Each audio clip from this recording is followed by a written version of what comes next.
Michael Saylor warnt, Bitcoin wird dich vor dem Totalzusammenbruch retten, der bevorsteht. Das ist die Botschaft von Michael Saylor. Hör genau zu. Bitcoin is to fix the money, and money is energy, and energy is life.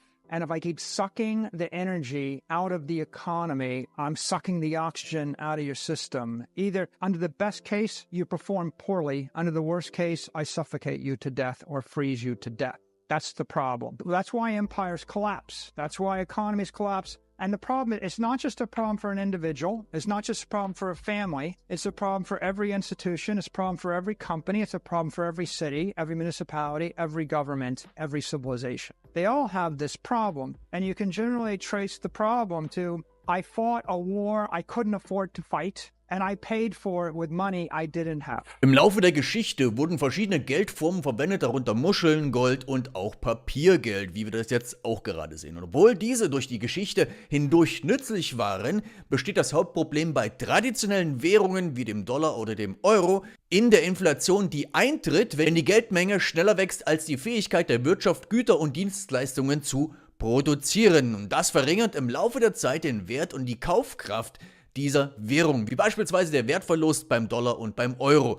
Alle Details dazu im Video und worauf wir uns vorbereiten müssen. Und bevor wir starten, wenn du dich für Kryptowährungen interessierst und an Krypto-Vorverkäufen, also Krypto-Pre-Sales interessiert bist, dann klick auf den Link in der Beschreibung. Michael Saylor beschreibt in einem seiner Interviews Bitcoin als die größte Lösung für die inhärenten Probleme traditioneller Währungen wie dem Dollar oder dem Euro. Er erklärt, dass Bitcoin das weltweit erste ingenieurtechnisch entwickelte Geldsystem ist und betont sein einzigartiges Design als dezentralisierte digitale Währung mit begrenztem Angebot von 21 Millionen Stück. Denn dort erklärt Michael Saylor, warum Bitcoin das Potenzial hat, die globale Finanzwelt zu revolutionieren, was wir gerade auch sehen, und die Art und Weise, wie wir Geld wahrnehmen und damit interagieren, neu gestalten wird und auch gestalten kann. Bitcoin. Bitcoin is the first engineered monetary system in the history of the human race. Full stop. So now to explain it, the first question is, what's money? The second question is, what's the problem? And the third question is, what's the solution? Right. Bitcoin is the solution. Now go back to the beginning. What is money? Well, an economy consists of goods, services, and property. You know, I want you to do something for me. I want that product. I want you to manufacture something for me. I want that house. I want that land. That's half the economy. Now the question is, how do I send 37 horses to you? And then how do we keep the books balanced? So you have to send me back money. Money is socio-economic energy. Money is monetary energy, or it's the energy, the backhaul energy that we use to trade with. If I can send you 10 bushels of corn and you can send me money equal to 10 bushels of corn, then we can trade with each other. So in the history of the world, human beings have tried different monies. We've used seashells. We used the giant stone coin of the Yap people. We used tobacco bales in colonial America. We've used copper coins, silver coins. We've used stone coins. We use glass beads in Africa. These are all types of money. Eventually, we got to settle on gold and gold coins as money, but gold was never fast enough as money. How do you move 10 tons of gold from here to there? So ultimately, people used ledgers, and those ledgers were issued by a merchant, or they were issued by a mayor, or they were issued by an emperor. And, you know, you can go back 5,000 years and you can find Sumerian tablets in clay where they've etched in like 37,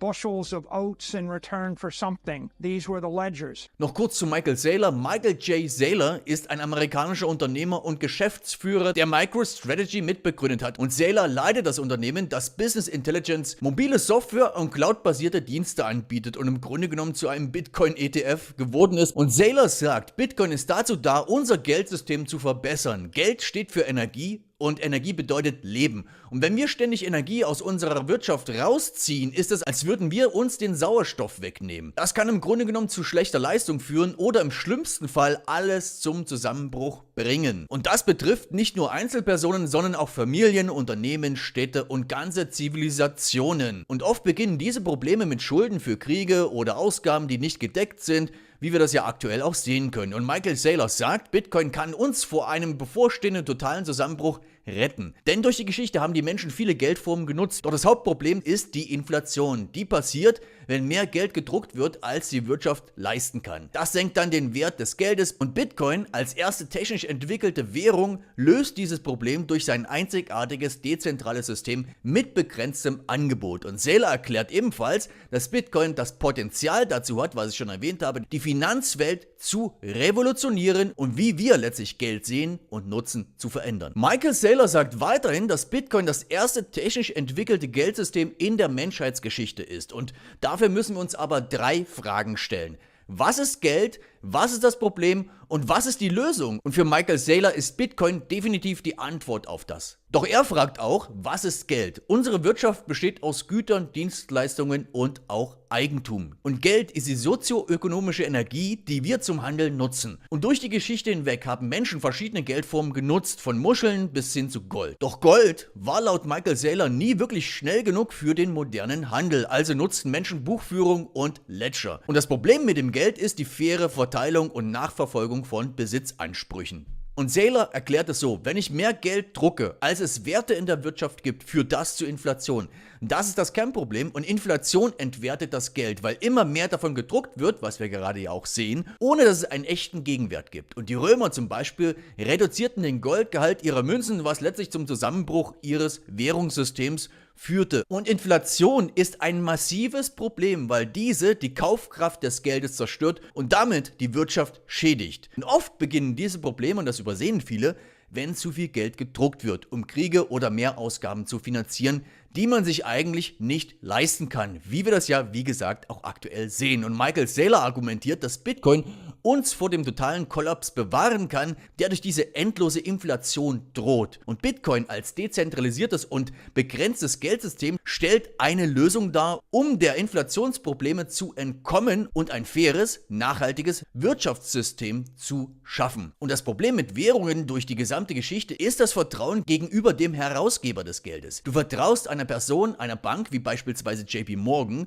einer Familie wie den Rothschilds, einem König, einem Bürgermeister oder einer Regierung, dass sie das Richtige schon machen werden mit dem Geld. Und der Ökonom Amus schreibt in seinem Buch Der Bitcoin-Standard, dass die Inflationsrate der modernen Ära bei durchschnittlich 14% pro Jahr liegt. Denk mal darüber nach, die Währung wurde weltweit im Durchschnitt mit 14% pro Jahr aufgeblasen. Gleichzeitig stieg der S&P 500 Index im Durchschnitt ebenfalls um 14% pro Jahr über ein Jahrzehnt hinweg. Und uns wollen sie erzählen, dass die Inflationsrate nur 2,5% beträgt. Wer das glaubt, wird auch mit dem Klingelbeutel gepudert. Das Problem, was wir haben, ist die Inflation. Regierungen drucken immer mehr und mehr Geld, weil es einfacher ist, Geld zu drucken, als Steuern zu erheben. Jedes Geldsystem ist letztlich an Inflation gescheitert. Währung ist für die Wirtschaft wie Blut für den Körper. Und wenn ich den Sauerstoff aus dem Raum rausnehme, erstickst du oder erfrierst. Was passiert dann? Und genau das sehen wir in der Wirtschaft. Und Inflation entzieht der Währung die wirtschaftliche Energie, was zum Zusammenbruch der Wirtschaft führen kann. 66 Länder haben ihre Währung durch den Dollar ersetzt, da ihre eigenen Währungen zusammengebrochen sind. Und der US-Dollar als weltweite Reservewährung verliert immer mehr und mehr an Wert. Der Dollar ist in den letzten 12 Monaten um 34% abgewertet worden. Bitcoin ist wie eine Sauerstoffmaske in diesem Szenario. So money is economic energy. The problem is inflation. Because in the history of the world, we have inflation. When the Romans created gold coins, they start with a certain amount of gold and they would debase the currency, right? Yes. They would cut the amount of gold or cut the amount of silver in the coin. And when they cut it to a small enough level, no one would take the coin anymore. So the mercenaries don't want the coin. The emperor can't pay the mercenaries. The empire topples. If I just issue you paper, whatever the paper might be, and then I triple the supply of the paper, eventually the currency collapses. So the problem with currencies in the history of time is the trust in the issuer. You're trusting an individual, right? You're either trusting a banker, a JP Morgan, or you're trusting a family, the Rothschilds, or you're trusting a king or a prince, or you're trusting a mayor, or you're trusting a government. Now, if we look at the modern era, economists like Saifedean Ammous, who wrote the Bitcoin Standard, he estimates that the inflation rate in the modern era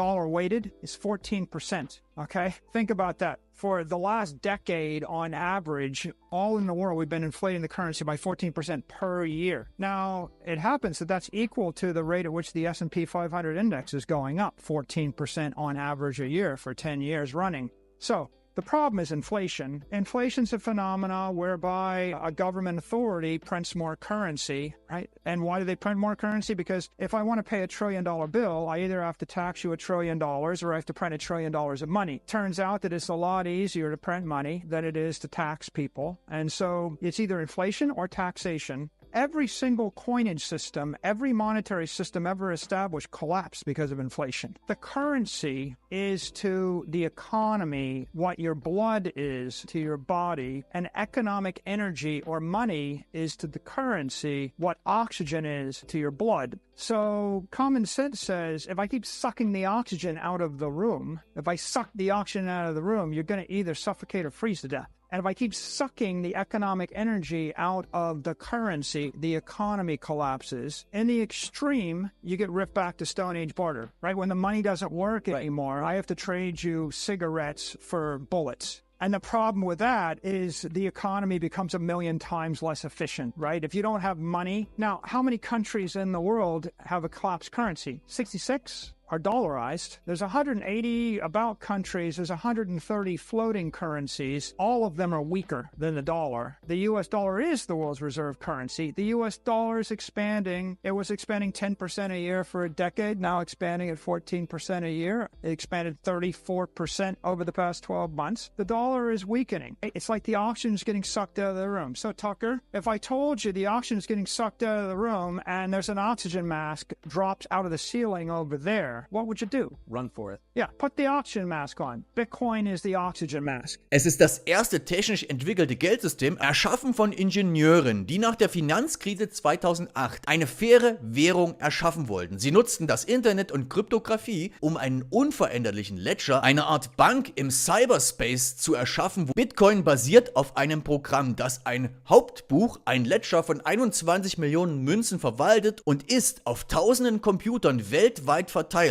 was es zu einer dezentralisierten, sicheren und fairen Währung macht. Und alle 10 Minuten verarbeitet das System einen Satz von Transaktionen und verteilt das Geld gemäß den Anweisungen der Besitzer. Und Michael Saylor argumentiert hier, dass wenn ich dir mein Bitcoin senden will, sende ich es und es kommt bei dir an. Und das heißt, jeder Computer im Netzwerk aktualisiert diese Informationen und überprüft sie kryptografisch mit moderner Verschlüsselung. So ist Bitcoin dezentralisiert, ein Stück Software, das niemand kontrolliert oder korrumpieren kann, wie das ja in anderen Bereichen der Fall ist. Es ist wie eine Bank im Cyberspace, die von unbestechlicher Software betrieben wird und jedem auf der Erde ein weltweit zugängliches, einfaches, sicheres Sparkonto im Grunde genommen bietet. Du hast etwas Geld, Ersparnisse, die du nicht verlieren möchtest, dann möchtest du es definitiv sicher laut Michael Saylor anbieten und Bitcoin bietet dir das alles. What is Bitcoin? Well, Bitcoin is the world's first engineered monetary system. And what happened is a set of engineers, nameless engineers, recoiled in horror after the great financial crisis with all the bank bailouts, and they looked and they said, this just isn't fair, it isn't right, we want to create a better money. And they used two technologies. They used the internet,